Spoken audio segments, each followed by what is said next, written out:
Само ќе спомнеме повеќе за некои атипични клеточни ѕидови, ќе дадеме малце примери и потнатаму ќе збориме малце за отпорност на киселините кај клеточните ѕидови и што се случува при оштетување на клеточниот ѕид. Значи и кај прокариотите одредени видови клетки немаат клеточни ѕидови. Значи иако зборевме дека нели секој прокариот има клеточен ѕид околу, има одредени видови кои немаат, а сепак се уште прокариоти. Такви се микоплазмите. Значи микоплазма.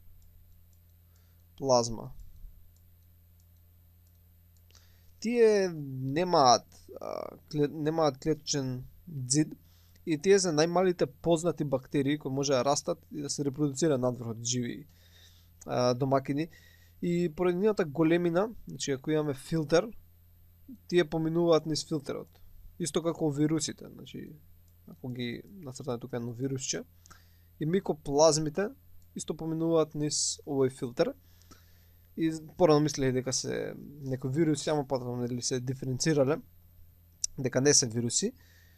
И нијите плазматични мембрани дури се различни, иако да речеме дека е на микоплазма, значи нема клеточен ѕид, има плазматична мембрана, ама и таа мембрана е различна поради тоа што нема липиди, наречени стероли, кои се обично заштита за лизирање кај други видови мембрани. Значи нема клеточен ЗИД и немаат стероли. Сега исто така археите, значи археа,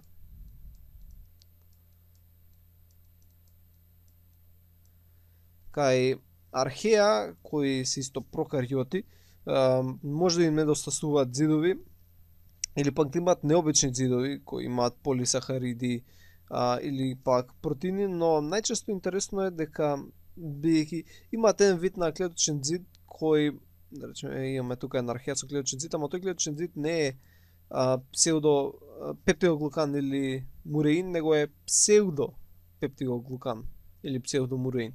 Значи псевдо, тоа се употребува во многу науки, што всушност значи лажен. Значи лажен клеточен ЗИД, односно псевдомуреин или псевдопептидоглукан. Разликата е во тоа што наместо нам, што стоеше за N-ацетилмураминска киселина, содржи N, да не го пишам целото, бидејќи многу е проблематично мало да се пишува, N-ацетил талосаминуронска киселина. Исто така нема тука ќе го запишавме, исто така нема D-аминокиселини, amino acids во клеточни ѕидови. Не може да бидат грамобојувањи, но ако ги боиме, изгледаат како грам негативни, бидејќи немаат клеточен ЗИД.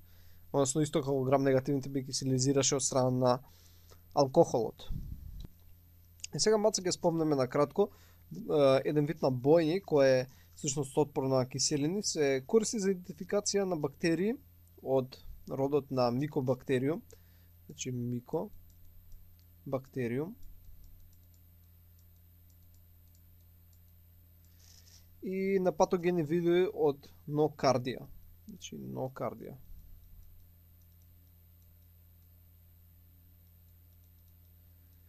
Кај нив, околу клеточниот ЗИД всушност се наоѓа, значи ако нацртаме една бактериска клетка и да речеме дека имаме клеточен ЗИД, околу тој клеточен ЗИД всушност се наоѓа висока концентрација на хидрофобни восочни липиди, односно наречена миколна киселина. Значи да бележиме со зелена боја, има еден слој на восочни липиди, наречен миколна киселина, кој го спречува навлегувањето на бои. Значи ако пробавме со кристал виолет да боиме, тој не можеше да влезе, поради оваа миколна киселина. Миколната киселина и клеточниот ЗИД всушност се држат заедно со помош на полисахариди, значи они тука се приврзани со помош на полисахариди. И ова е прават доста прилепена за клеточниот ЗИД. Исто овие видови на бактерии, ако ги ставиш во епрувета, значи епрувета со, не знам, течен некој раствор, бидејќи се хидрофобни, бегаат од водата и тие ќе се налепат всушност по ѕидовите. Значи кидат под ѕидовите на садот, бидејќи бегаат од водата и пробуваат максимално да избегаат. Значи ако се наоѓа на крајот, ќе има најмала изложена површина од водата и затоа сите се налепуваат по крајот. По тогаш ако не можеме да ги боиме со грам боење, како ги боиме? Ги боиме со помош на, не знам која боја да изберам, еве жолта. Ги боиме со помош на така наречено соединение карбол-фуксин. Значи карбол фуксин. И ова соединение всушност се врза со клеточниот зид, го бои клеточниот зид, исто ја бои и цитоплазмата и е доста отпорен на одмивање, например со алкохол. И вака на овој начин се бојат некои видови бактерии тие кои се отпорни на киселини. И интересно е дека ако всушност реагираме со некакви реагенции и ја отстраниме миколната киселина која се наоѓа надвор, тогаш би можеле да се бојат по стандардно грам боење. Значи тогаш грам бојата би можела да навлезе ако би отстраниле миколната киселина.